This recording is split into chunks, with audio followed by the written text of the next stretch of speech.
semua, selamat pagi, selamat datang di bacaan hari ini, hari Minggu tanggal 19 September tahun 2021.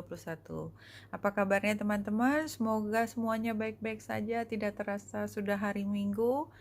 Ya, ini adalah bacaan harian, bacaan umum untuk semua zodiak. Ambil hanya jika resonate, silakan lihat description box di bawah video ini untuk rangkuman bacaan hari ini.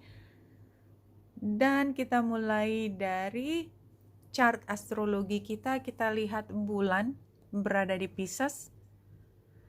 Pisces itu biasanya adalah tentang pengakhiran, memisahkan diri dari hingar-bingar semua, dan kita ingin berkreasi, ingin melihat sesuatu lebih jauh, lebih tinggi, lebih indah, lebih high vibration dari yang biasanya, jadi lebih filosofis gitu ya. Dan Pisces kan pengaturnya juga selain Neptunus juga ada Jupiter, jadi tiba-tiba kita menjadi filsuf juga.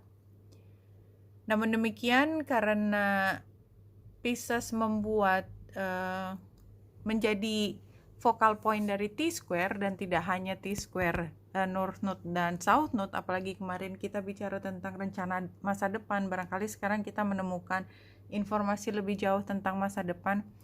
Tapi ada yang lebih penting lagi, yaitu tetap ya, bulan juga menjadi focal point dari T-square antara Ceres dan Juno.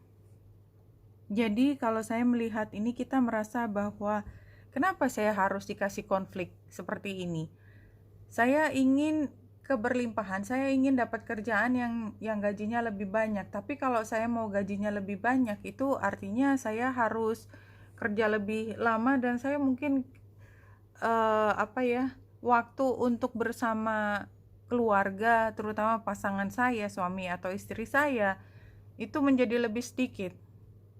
Tapi gimana juga, ini kan masa depan, jadi saya juga butuh duit sebanyak itu, sehingga mau nggak mau, kalau nggak saya, dia yang harus kerja. Kalaupun dia kerja dan dia minta izin ke saya, boleh nggak dia kerja jauh? Ya saya mau ngomong apa, ya inginnya sih kita tetap bersama, tapi kok ya gimana ya, ada rasa konflik yang kita tidak bisa hindarkan. Itu terjadi hari ini, pemikiran seperti itu. Di sini sebenarnya T-square-nya tidak hanya focal point-nya bulan ya, ini juga ada Pluto. Kalau Pluto itu focal point dari T-square-nya dengan Merkurius dan Aries. Jadi kecurigaan atau apa sih, kita berprasangka enggak itu nanti kamu kalau di sana macam-macam lagi kayak gitu. Jadi ada kekhawatiran yang disebabkan karena kita nggak sepenuhnya percaya bahwa kita mampu melewati ujian ini. Oke, itu yang keluar, ada lagi tidak? Itu dulu. Jadi memang ya dilema aja ya, dilema karena kita perlu untuk membuat perubahan dalam pemasukan, tetapi itu resikonya adalah kedekatan dengan keluarga itu bisa diuji. Passion with the wild red mother. Ini kan red mother-nya kan menunjukkan ini female energy, bukan female, feminine energy ya, passion. Jadi butuhnya sih kan selalu dekat ya. Don't ask the conscious ones about the wine, behold the glowing effect in its eyes of the drunks. Iya, kalau di sini mengatakan ya apa yang hatimu rasakan. Jadi mungkin kalau logikanya mengatakan ya harus begini, maka saya perlu mengembalikan ke teman-teman rasan-rasannya gitu ya. Ini bisa nggak dibuat lepas atau resikonya ditinggikan. Nah, itu nggak ada yang bisa jawab kecuali diri sendiri. Dan karena di sini feminine energinya tinggi dan punya kebutuhan untuk berada di energi maskulin, ini nggak harus laki atau perempuan ya, tetapi karena feminine mother itu perlu untuk punya intimasi yang besar, dan itu nggak harus seksual ya. Jadi ibu dengan anak itu kalau dipisah juga kan rasanya berat luar biasa, sama aja. Jadi butuh kedekatan tersebut termasuk fisik, tidak hanya fasilitas lain yang memungkinkan kedekatan selain fisik. Oke.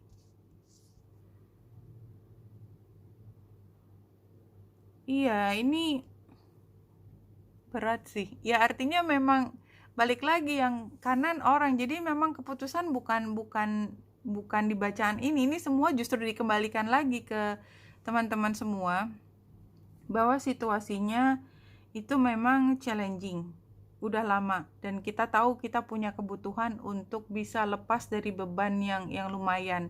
Sekarang ada kesempatan untuk bekerja di tempat tertentu, mungkin nggak harus jauh tapi ada risiko tertentu dan itu sangat spesifik. Anyway, karena perempuan ini digambarkan dia sedang menelaah kan, dia sedang mengkaji kira-kira resikonya tinggi atau tidak, dan ini sangat tergantung dari posisi setiap orang, dan itu juga kalau resonate. Oke. Nah, di sini kartu yang ini adalah wedding ya. Wedding itu jelas adalah jodoh, pertemuan, ikatan. Kalau menurut saya ini juga bisa diartikan sebagai kontrak. Ya, dan karena ini bacaan umum kan tidak harus selalu pernikahan karena setiap orang juga beda-beda levelnya.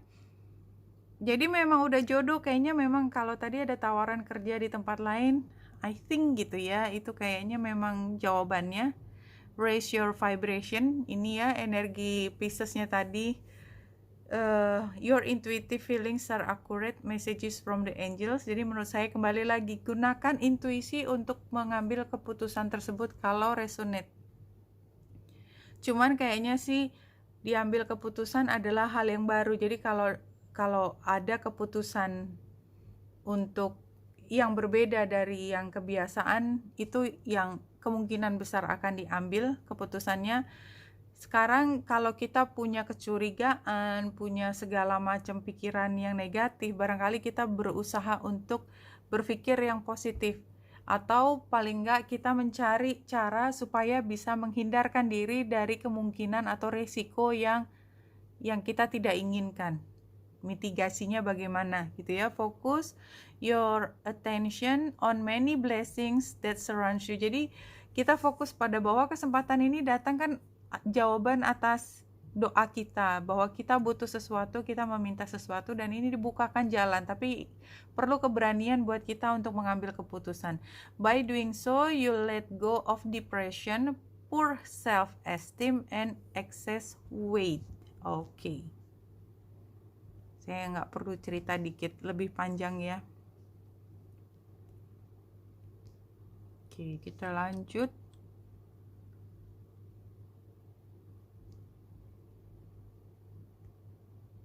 Wounded experience, guarded perseverance, inner reserves. Challenge-nya adventures. Iya, takut sih memang. Somehow ini resiko, ini tentang resiko. Dan kita agak takut membuka diri untuk resiko yang lebih tinggi. Advice-nya adalah kayaknya memang kita butuh duit. Lo mau ngomong apa kan? Six of Pentacles terbalik, kita emang butuh duit. Kantongnya juga udah mulai menipis. Ya udah, kerja aja, diambil.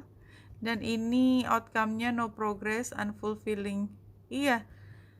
Ini kalau memang resonate, apapun yang tawaran baru, kesempatan baru, situasi baru, itu sebenarnya adalah jawaban dari apa yang kita minta. Tapi memang punya resiko, dan kita agak was-was karena pernah ada cerita di masa lalu. Di sini sih sarannya untuk lebih positif, tapi kita lihat death is an event. Spirit celebrates in the same way humans celebrate birth. Ini kan transformasi ya. Kalau kita tutup satu pintu yang kalau di dunia spiritualitas, ketika kita merelakan orang yang kita sayangi pindah dunia, kita menangis di sini. Tapi sebenarnya sama dengan bayi yang lahir, kita menerima bayi yang baru lahir itu dengan tersenyum. Nah, orang yang meninggalkan dunia kita masuk ke dunia spirit itu dia sama seperti bayi yang yang baru lahir di sana, dan itu disambut dengan kebahagiaan. So kalau kita melihat semua dari hal yang positif, semua transformasi itu terjadi kalau kita punya perasaan tidak legowo berubah dalam situasi baru, itu karena kita melihatnya hanya di titik tertentu. Kalau kita melihat titik itu adalah satu kelanjutan, keberlangsungan dari satu proses. Nah, yang proses yang kita sebut dengan kehidupan manusia, siklus kehidupan, maka kita jauh bisa lebih legowo karena ini adalah hal yang baru, adalah sesuatu yang pantas untuk dirayakan apapun maknanya. Oke, Wenita Indrasari sini, semoga membantu. Salam hati dan cahaya.